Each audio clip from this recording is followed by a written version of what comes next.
Hello guys!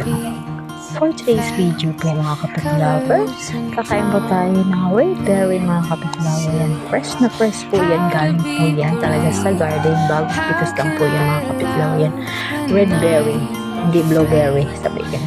Yan, red berries. Ang tamis niya po mga kapit-lover ay ano siya, yung manamis-namis na maasim-asim siya mga kapit-lover. Hindi ko na sila usaw yan sa asin kasi ano na yung ano niya, lasa na masarap na maasim-asim na manamis-namis. Kaya yan po, first po yung red berry mga kapit-lover.